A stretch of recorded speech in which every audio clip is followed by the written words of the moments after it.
interesante pensar en ese día tan especial como hoy, en el que estamos eligiendo un nuevo presidente, que hablemos sobre mesianismos. Al ser humano le gusta proyectar la esperanza salvadora en algo externo a uno. Pero no es solamente un gusto y no es solamente una cuestión cultural, sino que eso es natural del ser humano. Y nosotros proyectamos eso tanto en nuestra vida personal como también en la cultura. Sabemos que el mundo es un lugar muy complicado, muy triste, muy difícil, y muchas veces nosotros estamos derramando y depositando nuestras esperanzas en que alguien pueda resolver el problema que estamos viviendo. Y eso es muchas veces lo que hacemos. Muchas veces nosotros depositamos nuestra esperanza en reyes, soberanos, en presidentes, en líderes nacionales, que puedan hacer la pega, que puedan hacer con que la nación prospere, que puedan hacer castigar a los malos, y cuando la persona correcta esté en el lugar correcto, todo va a estar bien. Eso es lo que esperamos. Pero sabemos que no siempre funciona así. Y ahí usted va a decir: pastor, yo no pienso así. Yo no pienso que un presidente sea la salvación de nuestra nación o de nuestra familia o de nosotros. Pero nosotros incluso inconscientemente hacemos eso. Cuando proyectamos en la cultura ese tipo de mesianismo por medio de los personajes ficticios, los héroes. Los héroes están ahí porque hay en el corazón del ser humano la idea de que a lo mejor alguien con un poder que yo no tengo podrá venir y podrá traer solución a la injusticia del mundo. ¿Quién podrá salvar Gotham City? Tendrá que ser un héroe, sea un héroe con poderes o con mucho dinero, las dos cosas. ¿Quién podrá salvarnos? Si usted se fija, nosotros consciente o inconscientemente alimentamos este deseo en nuestro corazón. Aunque no sea en la cultura digital o la cultura artística, nosotros proyectamos eso también a nuestra propia familia. Cuando yo me case, seré feliz, porque mi cónyuge será mi salvador. Cuando yo tenga un hijo, seré realizado. Cuando yo tenga el título, o cuando yo tenga el contrato y ya no esté más boleteando, sino que tenga el contrato definitivo, proyectamos en cosas y proyectamos en personas esa idea de que algo externo a mí vendrá y me dará plenitud de realización, identidad y salvación. Eso es mesianismo, y nosotros sabemos que todas esos falsos mesías no nos salvan ni nos resuelven el problema. El problema no está en el mesianismo en sí. Eso es normal, eso es bueno, eso es imposible de evitar. El problema está en cuando depositamos nuestra esperanza en el Mesías equivocado, y ese es el tema que vamos a meditar. Abre su Biblia en Isaías 9. Vamos a ver los versículos del 1 al 7. Isaías 9, del 1 al 7. A pesar de todo, no habrá más penumbra para la que estuvo angustiada. En el pasado Dios humilló la tierra de Zabulón y a la tierra de Neftalí, pero en el futuro honrará a Galilea, tierra de paganos, en el camino del mar, al otro lado del Jordán. El pueblo que andaba en la oscuridad ha visto una gran luz. Sobre los que vivían en densas tinieblas, la luz ha resplandecido. Tú has hecho que la nación crezca, has aumentado su alegría. Y se alegran ellos en su presencia, como cuando recogen la cosecha, como cuando reparten el botín. Ciertamente tú has quebrado como en la derrota de Madián el yugo que los oprimía y la barra que pesaba sobre sus hombros, el bastón de mando que los subyugaba. Todas las botas guerreras que resonaron en la batalla y toda ropa teñida en sangre serán arrojadas al fuego y serán consumidas por las llamas. Porque nos ha nacido un niño, se nos ha concedido un hijo, y la soberanía reposará sobre sus hombros, y se le darán estos nombres: Consejero admirable, Dios fuerte, Padre eterno y Príncipe de paz. Se extenderá su soberanía y su paz no tendrá fin. gobernará sobre el trono de David y sobre su reino para restablecerlo y sostenerlo, y con justicia y rectitud desde ahora y para siempre. Esto lo llevará a cabo el celo del Señor Todopoderoso. Ese tema es muy interesante porque nos trae una profecía que es muy conocida en la época de Navidad, pero nosotros conocemos solamente esa parte donde dice, ¿no es cierto?, que un niño nos ha nacido y su nombre será maravilloso consejero, y no sabemos qué es lo que el texto como un todo quiere decir. ¿Qué tipo de profecía es esa? Claramente esa profecía es una profecía de salvación. Está hablando sobre un final feliz y está hablando también sobre un final feliz a manos de un Mesías, es decir, el final feliz para la humanidad vendrá por medio de la acción de una persona. Sí, habrá un Salvador. No podemos decir que es un superhéroe porque el concepto de héroe griego no se encaja mucho con la figura de Jesús, pero claramente la palabra Mesías se encaja acá. El escogido por Dios para traer solución y salvación a todo el mundo. Entonces, es una profecía mesiánica. Entonces, hasta ahí todo bien. Ahora, ¿cuál es el contexto? ¿En qué contexto se da esa profecía? Si usted mira aquí esa imagen, usted va a ver la época en que esa profecía, cómo era el mundo en la época en que esa profecía fue entregada. Esa profecía fue entregada ahí entre 730, 720 antes de Cristo. ¿Ok? Entonces, hace algunos años atrás. Y en aquella época, esa profecía fue entregada para el reino de Judá. El reino de Judá que está aquí en ese sector aquí que ustedes pueden ver, que yo les estoy mostrando. El reino de Judá, aquí mejor, que está por acá, ¿cierto?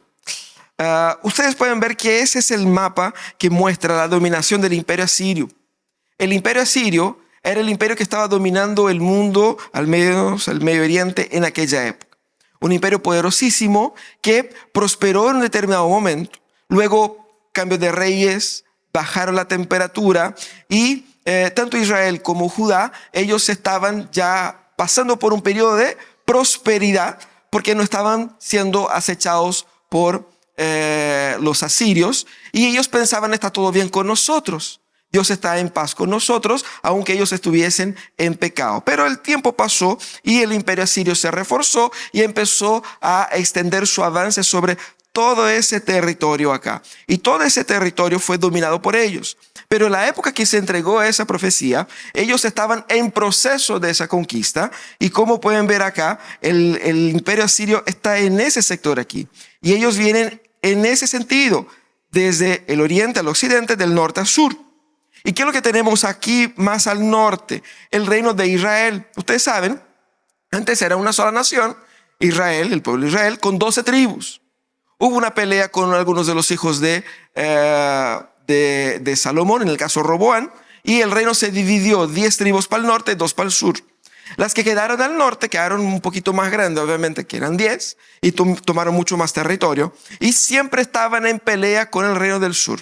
Eran dos naciones muy peleadas. El tema es que el reino del norte está siendo invadido primero, porque es por ahí que viene el enemigo. De hecho, el imperio asirio invadió y destruyó toda esa región y llevó cautivo a los israelitas, y trajo personas de otras naciones para vivir en el territorio donde vivían los israelitas. Ustedes se acuerdan que el ministerio de Jesús fue en gran medida en la región de Galilea. Galilea está aquí, justo al norte. Por eso Jesucristo es conocido como el Nazareno. Nazaret era una ciudad de la región de Galilea, y esa región fue una de las primeras a ser destruidas. Es por eso que los judíos tenían en mal a la gente del norte. ¿Por qué? Porque el pueblo que vivía ahí en el norte, en muchas ciudades, se habían mezclado con gente de otras nacionalidades. Pero el punto es, ese es el mundo acá. Cuando el profeta entrega la profecía, como nosotros vemos aquí que ellos están hablando de un contexto que es muy duro para ellos. Ustedes están al punto de ser destruidos por la fuerza más poderosa del mundo, que no es diplomática, que no es pacífica y que vendrá por ustedes para destruir a ustedes. Esa era la angustia que ellos estaban viviendo. Ellos estaban al borde de la guerra y de hecho ellos experimentaron la guerra porque el imperio asirio fue hasta las puertas de Jerusalén y solo por la intervención del Señor, por medio de la fidelidad de Ezequías, el reino del sur no fue también destruido y llevado por los asirios. Sería por los babilonios, pero eso es tiempos después. Ese es el contexto. Por lo tanto, la gente estaba con el corazón apretado. ¿Por qué? Porque el imperio asirio ya había destruido y llevado todo a su alrededor y vendría por nosotros. Es en ese contexto que ellos reciben esa palabra acá. Y es muy interesante lo que esa palabra dice, porque esa palabra nos va a dar un mensaje de esperanza. Un mensaje de esperanza mientras el mundo está cayendo en el caos, donde las familias serán destruidas, las ciudades serán quemadas, las jóvenes serán violadas, los niños serán asesinados. Eso es lo que les esperaba.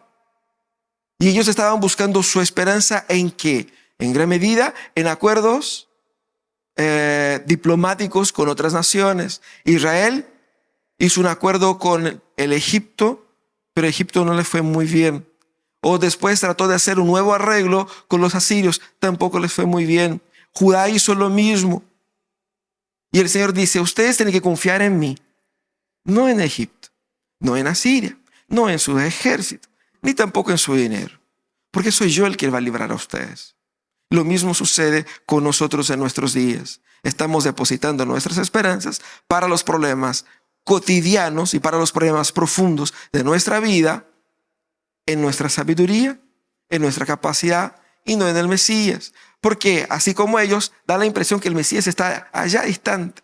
Trata solamente de los problemas espirituales, pero no trata de los problemas reales. Así que ese texto va a mostrar cómo el Mesías efectivamente vence. Y cómo lo muestra. Es, como pueden ver, una especie de profecía en forma de poesía. Lo que describe acá es una procesión real. Es como así si el Mesías hubiese vencido a los asirios. Y al ver vencido a los asirios, muestra el proceso de escuchar la noticia de que vencemos la batalla. Experimentar los primeros efectos de que hemos vencido. Visualizar la llegada del rey entrando por las puertas de la ciudad y celebrar junto con ellos. Es literalmente eso lo que el profeta está describiendo. En la manera como él describe aquí esos versículos, presenta para el pueblo, mira, experimenta en Jesús venciendo, como siendo un pueblo que estaba cautivo, y recibe la noticia, experimenta los beneficios, ven al vencedor y celebren con ellos. Eso es lo que ese texto nos muestra. Pero primero, como vemos, el texto menciona la luz en la oscuridad. Dice, a la que estaba en tinieblas, a la tierra de Zabulón, a la tierra de Neftalí, aquellos que estaban en oscuridad, el pueblo que andaba en oscuridad, ha visto una gran luz. Esa mención a los versículos 1 y 2 hace referencia primeramente a la condición en la que estaba el pueblo. Porque dice, ¿a pesar de todo qué? A pesar de toda la destrucción que Asiria había y estaba realizando en el mundo. Y es interesante porque el Señor ya había profetizado la destrucción del reino muchas veces, pero ellos no confiaban en el Señor. Cuando la destrucción vino, el Señor demostró su misericordia a ellos diciendo, pese a todo eso, pese a toda esa destrucción, yo enviaré mi salvación nuevamente. Más adelante el texto va a decir, antes que el niño aprenda a decir papá y mamá, la riqueza de Damasco y el botín de Samaria serán llevados ante el rey de Asiria. Eso dijo Isaías aquí en el capítulo 8. Por lo tanto, Asiria vendría y destruiría seguramente toda la región del norte. Pero el Señor dice, pese a todo eso, pese a la fuerza del pecado, pese a la fuerza del enemigo, pese a toda la situación, la luz brillará. Y es interesante porque aquí el texto apunta para una restauración futura de territorios que fueron devastados. No habrá en aquella región nuevamente, apuntando para el futuro. ¿Qué es lo que dice aquí el texto? Que Dios honrará a Galilea de los gentiles. Y nosotros sabemos cómo el Señor honró a Galilea de los gentiles. Llevando a Galilea de los gentiles, aquel que daba vista a los ciegos, aquel que alimentaba a las multitudes hambrientas, aquel que hacía caminar a los cojos, hacía hablar a los mudos, hacía oír a los sordos. Así fue como el Señor honró a Galilea, llevando a Galilea primero el mensaje del Evangelio. Porque ese Jesús era verdaderamente el hijo de David, pero empezó su ministerio en una fiesta de matrimonio. ¿Dónde? En Caná de Galilea. Mira qué privilegio.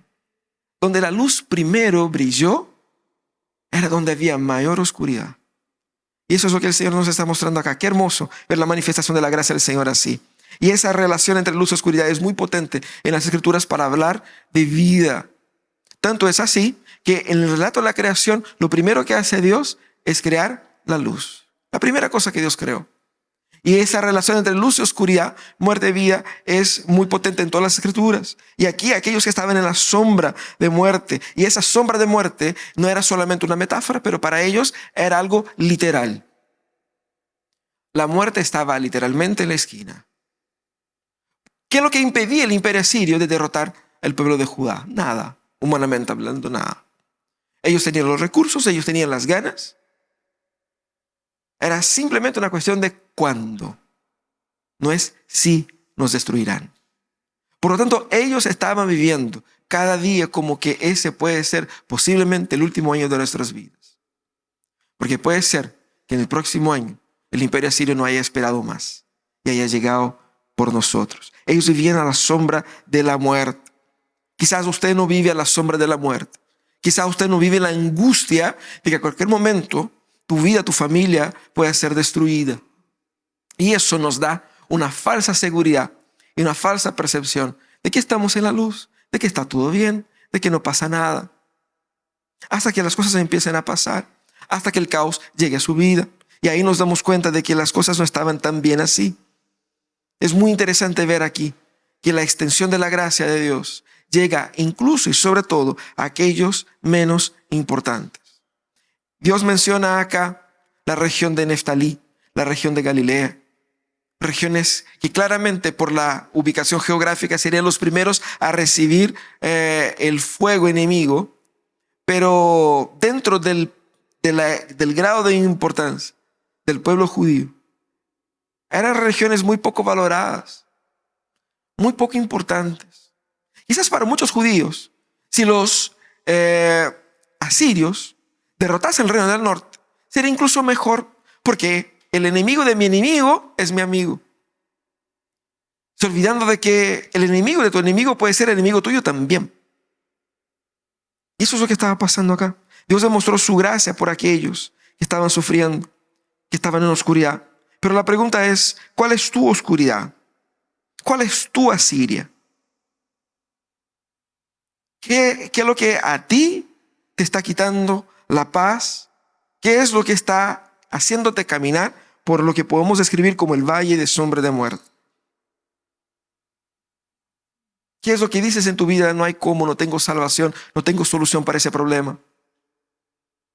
A veces es una enfermedad, a veces es un problema económico, a veces es un problema de orden laboral. ¿Cuál es tu drama? ¿Cuál es tu oscuridad? Aquí el relato es, el pueblo que estaba en la oscuridad escucha el mensaje de que se ha vencido la batalla. Y la luz es la primera cosa que surge, el anuncio de la victoria. Pero ¿cuál es la segunda cosa que surge? Cuando experimentamos los primeros efectos de que nuestro rey salió vencedor. Y aquí es el fin de la opresión, lo que él describe en los versículos de 3 a 5. Y es interesante porque en esos versículos él va a decir aquí que tú, y es muy bonito decir eso, es tú el que has hecho con que la nación crezca. Él presenta aquí en los versículos 3 y 4 el crecimiento de la nación. Has dado a la nación crecimiento. Esos dos elementos, crecimiento y alegría, son dos elementos totalmente ausentes cuando una ciudad está bajo ataque. Una ciudad que está siendo golpeada por, hoy día son los drones, ¿no?, que destruyen, que atacan y que envían misiles y todo eso. Una ciudad que está siendo destruida por los misiles enemigos, por las tropas enemigas. Ella experimenta no el crecimiento de su población, no el crecimiento de la ciudad, sino que su disminución. Y una ciudad que está siendo acechada por el ataque enemigo, experimenta muchos sentimientos, pero alegría no es ninguno de ellos. Por lo tanto, cuando él describe acá, aquella que estaba siendo destruida por el enemigo, sufriendo la hambruna, la miseria, la vergüenza, esta ciudad ahora está experimentando lo opuesto. Está experimentando crecimiento, has hecho con que la ciudad crezca. Está experimentando alegría, y él describe esa alegría de una forma muy hermosa, porque dice, esa alegría y ese crecimiento lo ha hecho el Señor, y nosotros damos por seguro de que es así, porque de la misma manera como el Señor derrotó el ejército de Madián, garantiza la alegría y la victoria acá. ¿Qué ejército de Madián? ¿De qué me está hablando? Ustedes conocen esa historia del juez llamado Gedeón, ¿cierto? Gedeón. Si usted hizo escuela bíblica dominical, cuando niño usted seguramente ha escuchado la historia de Gedeón. Gedeón, dentro de sus muchas actividades, pasó por una experiencia traumática, para decir de una cierta manera. Porque el Señor lo llama para derrotar el ejército de Madián, un ejército inmenso. Y él tenía muy pocos soldados, unos miles de soldados nada más, mientras que el ejército enemigo tenía cientos de miles. Entonces, ya desde el inicio era el fracaso total. Pero el Señor llama a Gedeón y dice, ¿sabe que Gedeón tiene mucha gente? Dile a los que son cobardes que regresen a su casa. Y él dice, Señor, pero nadie va. Si yo le digo, los que están con miedo pueden regresar, nadie va a volver, porque... Pero vamos a preguntar. Y pregunta a los cabros. Y para su sorpresa, la mitad se devuelve. Sí estaba difícil, con 2,000, con 1,000 era mucho más complicado. Pero el Señor viene y dice, ¿sabe que Gedeón todavía queda mucha gente? Hagamos lo siguiente, vayan al río. Los que beban el agua de tal manera, estos ustedes llevarán al campo de batalla. Solamente 300 personas fueron aprobadas en el test que Dios aplicó. Y el Señor envía a 300 hombres que no eran de Esparta, que no tenían ejército o entrenamiento militar ni nada por el estilo, para una batalla contra un ejército profesional de cientos de miles de hombres. Y el Señor hizo con que la batalla fuera ganada, no por Madián, sino que por Israel. El pueblo que escucha ese mensaje de Isaías se acuerda de esa batalla. Lo que él está diciendo es, la victoria fue dada no en la fuerza de un ejército poderoso, sino que en la fuerza del Señor. De la misma manera como el Señor derrotó a Madián, el Señor derrota a aquellos que a nosotros hoy día nos oprimen. Por eso dice ahí, el peso del yugo fue quebrado. El Señor, aquí el quien quiebra el yugo. ¿Qué es lo que es el yugo? El yugo era toda la carga que las naciones conquistadoras ponían sobre los pueblos conquistados. Hoy día le dicen tarifas, ¿cierto? Impuestos. Le cobran más. Muchas veces le quitan derechos. Impiden de tener su propio ejército, impiden de tener su propio medio de comunicación. Formas que un gobierno extranjero impone sobre un gobierno conquistado para impedir con que ese gobierno conquistado tenga autonomía y pueda levantar en una insurrección, en una rebelión. Muchas veces ese yugo implica en pobreza, en sufrimiento, en miseria y en dolor. Y eso es lo que ellos estaban experimentando de los gobiernos asirios. Ahora, cuando estamos en una batalla y hay un imperio enemigo que nos oprime, y por alguna manera se levanta un libertador y derrota ese imperio, ¿qué es lo que primero que experimentamos? Además de la alegría por la noticia, lo primero que experimentamos es todas las imposiciones del enemigo cesaron. Se suspenden las tarifas. Se suspenden las multas.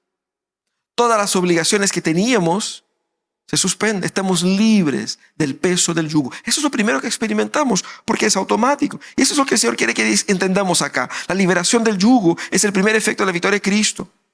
Y eso es tan seguro como fue la victoria de Madián. Y ahí él describe algo que yo siempre leí ese texto y decía, qué raro ese texto.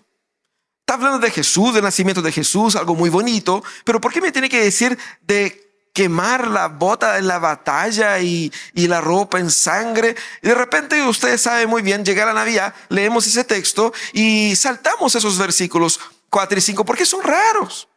Yo quiero hablar de Jesús, el niño que nació en Belén. Su nombre será maravilloso, consolador, Dios fuerte, Padre eterno. Eso es lo que quiero decir. Pero toda bota guerrera y toda ropa manchada en sangre será quemada en fuego. Y dice, ¿por qué? Pero hermanos,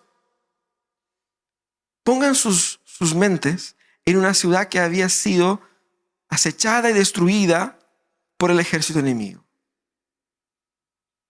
Pero ese ejército enemigo perdió y salió derrotado.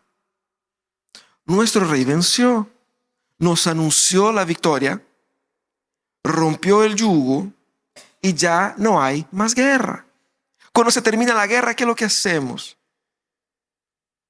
Limpiamos los escombros y botamos toda la basura de la ropa utilizada en la batalla. ¿Por qué quemamos? Porque ya no es más necesaria. Ya no hay guerra. Ya no necesito el uniforme ni la armadura. La puedo botar. Porque estamos en tiempos de paz. Quemar la ropa de la batalla era algo profundamente simbólico y potente. Es como deshacerse de las armas. Lo que Isaías va a mencionar en otra profecía más adelante. ¿Por qué? La victoria ya llegó. La opresión, el sufrimiento, la dominación se terminó. Por lo tanto, podemos quemar todo eso. Es la fiesta del fin de la guerra. Pero es interesante porque él menciona ahí consumida por las llamas, lo que hace una doble referencia acá. Tanto a la condenación eterna de aquellos que se rebelan contra nuestro Salvador, como también como el fin completo de todo el sufrimiento. Y es hermoso porque al quemar la ropa de la batalla, ellos se están deshaciendo para siempre del sufrimiento que la batalla representó. Y de igual manera Dios va a decir en otro lugar que nuestros pecados Él arroja a los valles más profundos y no se acuerda más de ellos por la fuerza de la sangre de Jesús. Por lo tanto, aquí es una fiesta. Es la fiesta del fin de la opresión. Y Cristo es quien pone fin a la opresión. Cristo no es solo el fin de una opresión futura, escatológica, que de por cierto es verdadera, pero también es el fin de la opresión actual. Es aquel por medio de quienes Dios hace caer su justicia en el mundo de hoy. Por lo tanto, nosotros debemos clamar a Cristo como no solamente una esperanza futura, pero también una esperanza presente. Y así como en la figura del hijo pródigo, que regresa de sus caminos de perdición y llega a su casa, lo primero que el padre dice es: cámbiale la ropa, quítenle esa ropa inmunda, sucia, marcada de pecado, y den a él una ropa nueva. De la misma manera que la ropa del guerrero pudo ser quemada porque ya no había más guerra, la ropa del pecador también debe ser quemada, porque en Cristo ya no hay más pecado. Hay una nueva vida, somos una nueva criatura. Por lo tanto, así como el hijo pródigo cambió sus vestiduras inmundas del pecado y de la opresión, Cristo también cambia nuestras ropas de vergüenza por ropas nuevas, porque eso es la fiesta del fin de la opresión. Pero también tenemos aquí, en el tercer acto de esa profecía, tenemos el momento en que, después de haber ganado la batalla allá lejos, después de haber enviado la noticia para anunciar, dando luz a los que estaban en oscuridad, después de que la gente ya empezara a disfrutar de los primeros efectos de la victoria, el rey ahora llegó y está entrando en la ciudad. Ese versículo 6 es básicamente la descripción de el rey vencedor entrando victorioso en la ciudad sobre su caballo. Y aquí describe, ¿no?, la presencia del Salvador perfecto en medio nuestro. Y es interesante porque el texto empieza a decir, nos ha nacido un niño se nos ha concedido. Y eso apunta obviamente al origen divino de este Salvador, porque es Dios quien da. El Salvador no vino por medio de nuestros nobles, el Salvador no vino por medio de nuestros recursos, el Salvador no vino por medio de nuestra astucia, sino que por medio del Señor mismo que concede el Salvador. Y es interesante porque el texto dice, nos ha nacido un niño, se nos ha dado un hijo. Porque la profecía aquí, en una profecía de guerra, en un contexto de batalla, presenta a Dios no como un guerrero, sino que como un niño. ¿Qué hacen los niños en el campo de batalla? ¿Cuál es la importancia de llevar un niño recién nacido para un campo de batalla? La batalla es el lugar para el guerrero, adulto, fuerte, valiente, experimentado, habilidoso. Ese es el lugar de la batalla. ¿Y quién nos va a salvar? Y aquí vemos un relato que es conflictuante para nuestros corazones. Porque uno ve y dice, pero no me parece muy salvador por donde se le mire acá. Porque lo que se espera es un rey imponente. Pero ¿qué es lo que trae Dios? A un bebé. Y eso es tan fantástico porque Dios está mostrando que la salvación definitiva y la solución definitiva para todos los males del mundo no vendrá por medio de los medios que el mundo normalmente utiliza para resolver sus problemas. No traerá a Dios un hombre que es simplemente más fuerte, pero con el mismo tipo de fuerza que los demás hombres. No traerá simplemente un ejército más grande. No traerá simplemente un rey más poderoso, porque siempre habrá un rey más poderoso. Pero ¿qué es lo que dice acá? Ha nacido un niño, no un adulto. ¿Por qué? Porque aquí es como Dios se está manifestando de una forma de salvar totalmente diferente de lo que nosotros proyectamos. Y más, Dios es tan poderoso que para derrotar a los más poderosos del mundo de hoy, con un niño basta. Tamaño es el poder de aquel que nos salva. Ese es el mensaje. Lo mismo pasa con el pesebre. Porque el Señor de la creación, el dueño de todo oro y toda plata, ha nacido en un pesebre sucio y pobre. Claramente porque no habría riqueza en el mundo que lo pudiera contener. Él es la misma riqueza. Y aquí Él es el mismo poder. Él es la encarnación misma del poder. Por eso un niño contra un ejército, desde la perspectiva de Dios, es totalmente plausible. Ahora, esa soberanía aquí reposará sobre sus hombros. Él tendrá poder absoluto. No un poder conquistado por las batallas, no un poder conquistado por los acuerdos, no un poder conquistado por su mover entre las naciones, sino que un poder que es suyo por derecho. Porque si es un niño que es recién nacido y que recibe toda autoridad, ¿qué significa? Significa que él ya nació con toda autoridad sobre él. Él no conquistó, como los asirios, la autoridad sobre todos esos territorios. Él tiene una autoridad de origen. Y es interesante porque Jesucristo mismo va a decir eso. ¿Dónde? Mateo 28. Toda autoridad me ha sido dada en el cielo y en la tierra. Por lo tanto, solo Jesús puede salvar, porque solo Jesús tiene la autoridad para salvar. Y es por medio de su soberanía que podemos confiar que Él es capaz de entregar esa salvación. Pero no solamente eso. No solamente la soberanía estará sobre sus hombros, sino que se le darán esos nombres. Y aquí vienen los nombres que se dan a Jesús. Consejero admirable. Apuntando aquí a Él como aquel que tiene toda la sabiduría en contraste con la sabiduría humana. En contraste con la sabiduría de los reyes, tanto de Judá como de Israel, que buscaban por medio de sus acuerdos, que buscaban por medio de sus estrategias, por medio de sus arreglines, solucionar el problema de ellos. Pero aquí tenemos un rey que es más sabio que los sabios, porque es un consejero, es decir, alguien que tiene sabiduría, pero un consejero que se destaca por su admirable y exaltada sabiduría. No solamente es Dios fuerte, este rey no vence con el poder humano, sino que en el poder divino. Sobre él reposa la misma divinidad. Es decir, es aquel rey que tiene una capacidad inagotable de poder y fuerza. Lo que era muy importante para aquello que iba a reinar y gobernar una nación.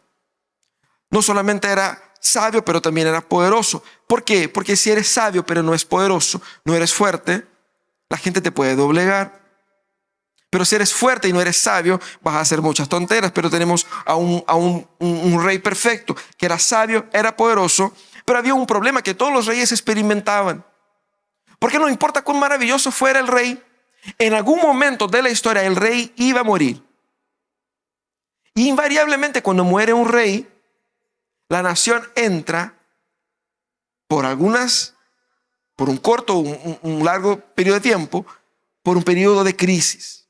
Porque los enemigos empiezan a ponerse valientes, aprovechando la debilidad de la nación en la transición del gobierno. Cuando fallece un rey, el reino pasa por una especie de reset. Tenemos que recomenzar de nuevo. Porque no se sabe si el próximo rey va a ser inteligente, sabio y poderoso. Por lo tanto, todos empiezan a probar y la nación entra en crisis.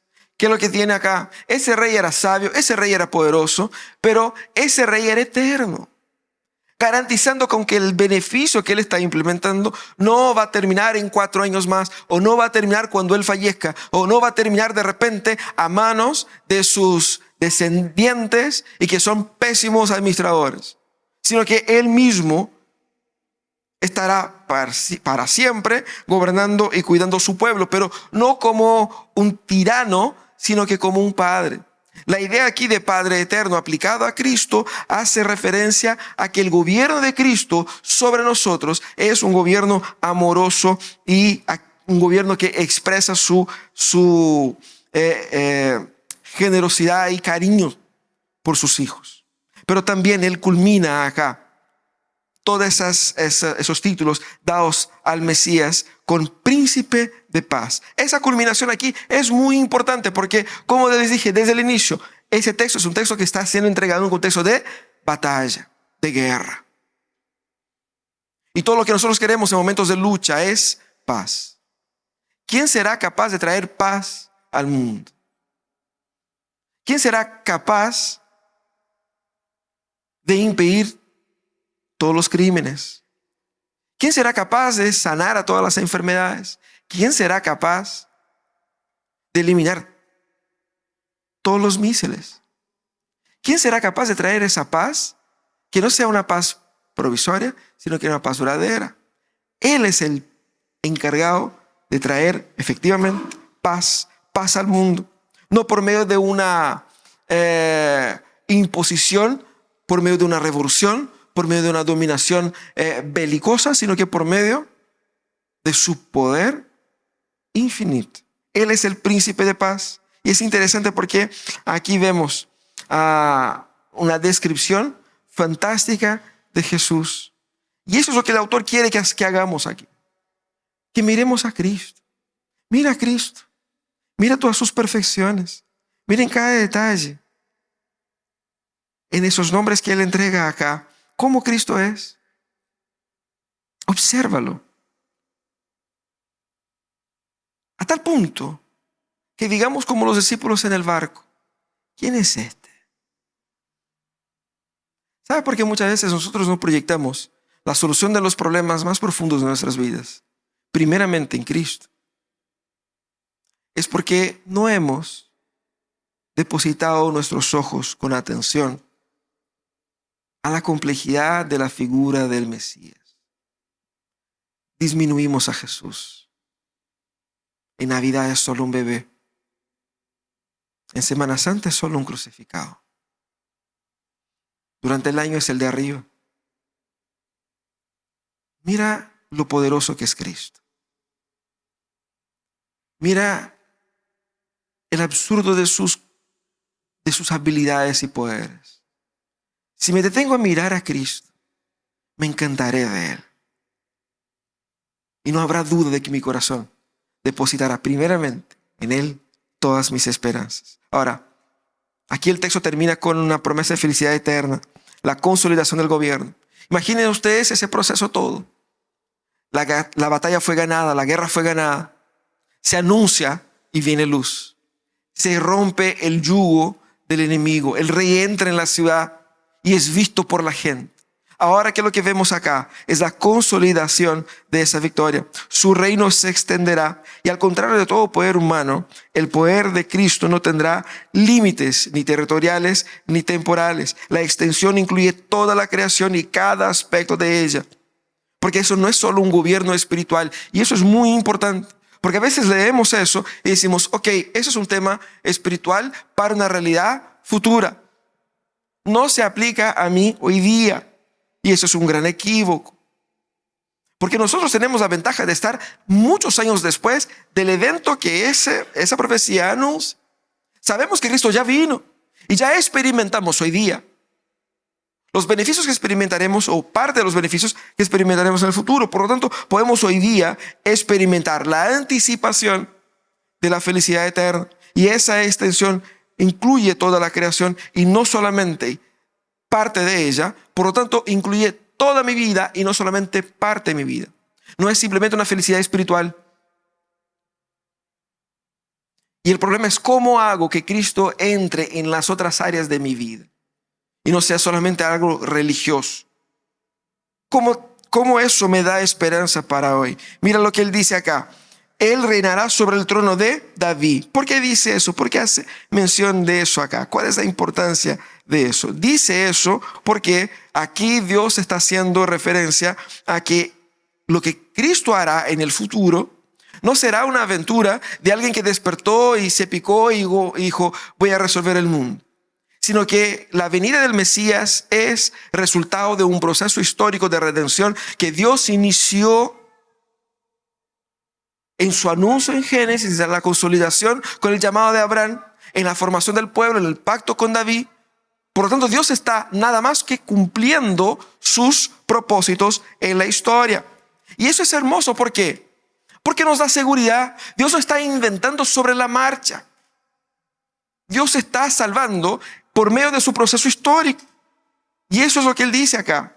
Y él establecerá para siempre, será establecido, porque Dios fue fiel a su pacto y misericordioso con su pueblo, y él es el que da la garantía de que no nos abandonará y ni abandonará el pueblo del pacto. Ahora piensen ustedes, si Dios trajo justicia, misericordia y paz para un pueblo que, como leemos en el Antiguo Testamento, abiertamente se alejó del Señor, cambió Jehová por otros ídolos, hizo peor que las naciones que ellos habían derrotado, ¿qué gran más misericordia derramará el Señor también sobre nosotros?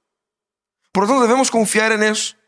Y aquí vemos al final que Él establecerá un reino de justicia y rectitud. Esas son las marcas de su reinado. Eso es el fundamento de la paz, porque no hay paz sin justicia, no hay paz sin rectitud, no hay paz sin honestidad.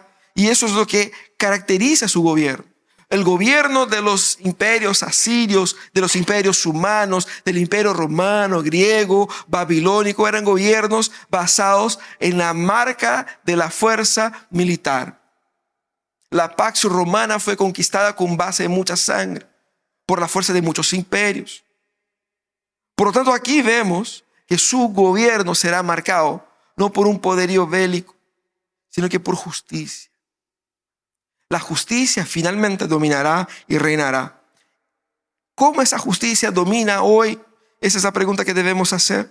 Porque Él dice, desde ahora y para siempre, el Señor hará eso. Y el celo del Señor hará eso. Desde ahora y para siempre, nosotros experimentamos esa felicidad. Cuando nosotros depositamos la certeza de que nuestra vida no está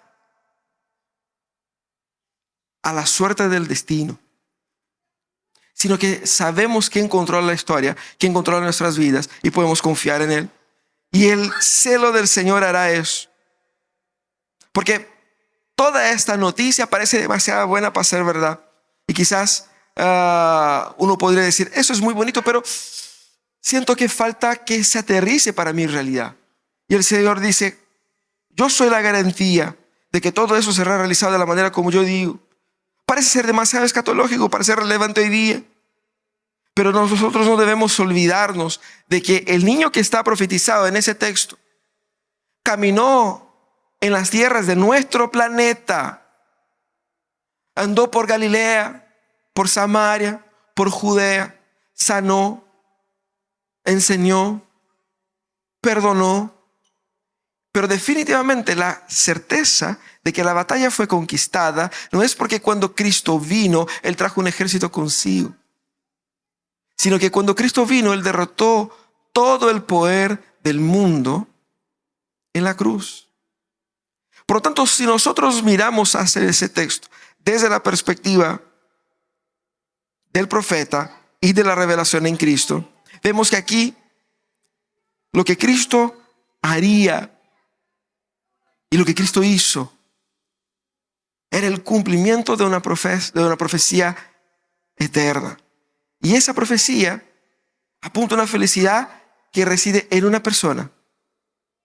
Y esa persona es Él. Ahora, ¿qué es lo que ese texto nos apunta acá? Hermanos, miren a Cristo. Admira a Cristo. Debemos aprender a admirar a Jesucristo. No solamente como un ser religioso, sino como que aquel que efectivamente trae solución a todos los problemas del alma humana. ¿Y cómo lo hace? El texto menciona sus nombres por mencionar sus cualidades, sus habilidades y su poder. Mira a Cristo, admira a Jesús. Él es el Señor de los señores, Él es el Rey de los reyes. No es Salvador como un soberano, como un presidente, como un empresario, como una persona con mucho poder en el mundo. Su soberanía y su poder es de otra naturaleza, y es exactamente porque eso nos conviene. Porque el poder y la soberanía de Dios es exactamente de la naturaleza que nosotros necesitamos que sea. Vamos a orar, vamos a pedir que Dios nos dé de su gracia en esta mañana y nos ayude a tener los ojos puestos en Cristo Jesús.